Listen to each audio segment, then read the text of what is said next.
હવામાન નિષ્ણાંત અંબાલાલ પટેલે આગાહી કરી છે કે જૂનના બીજા અઠવાડિયામાં ચોમાસું વહેલું આવી શકે છે અને 8 થી 15 જૂન દરમિયાન પ્રી મોન્સૂન વરસાદ પડી શકે છે. અમદાવાદ અને ગાંધીનગરમાં મેટ્રો ટ્રેનમાં મુસાફરી કરતા લાખો લોકો માટે મહત્વના સમાચાર આવ્યા છે. Gujarat metro rail corporation limited દ્વારા મેટ્રો સેવાઓના સમયમાં મોટો વધારો કરવાની સત્તાવાર જાહેરાત કરવામાં આવી છે. આજે સુરત માર્કેટમાં લીંબુના ભાવમાં ભારે વધારો. 1 કિલો લીંબુ 220 થી 300 રૂપિયા સુધી બોલાયા. ગરમી અને વધતી માંગના કારણે ભાવમાં ઉછાળો આવ્યો. આજે પેટ્રોલ ડીઝલ મોંઘા થવા છતાં એસટી બસના ભાડામાં મોટો ઘટાડો થયો અને મુસાફરો પણ ખુશ થઈ ગયા. કેરીના રસિયાઓ માટે સારા સમાચાર. ગોંડલ માર્કેટ યાર્ડમાં કેરીના 30,000 બોક્સની આવક થઈ અને હરાજીમાં ખેડૂતોને મળ્યા ઊંચા ભાવ. વૈશ્વિક તેલ સંકટ વચ્ચે કેન્દ્રનો મોટો નિર્ણય. ઇતિહાસમાં પહેલીવાર પેટ્રોલની નિકાસ પર લાગવામાં આવ્યો વિન્ડફોલ ટેક્સ.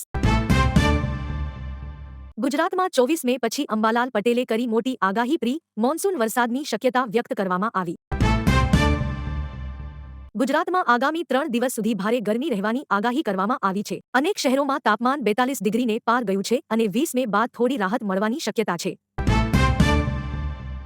ખેડૂતો માટે આનંદના સમાચાર આવ્યા, જેમાં સરકાર ખેડૂતો પાસેથી 250 રૂપિયા પ્રતિ મણના ભાવે બધી ડુંગળી ખરીદશે.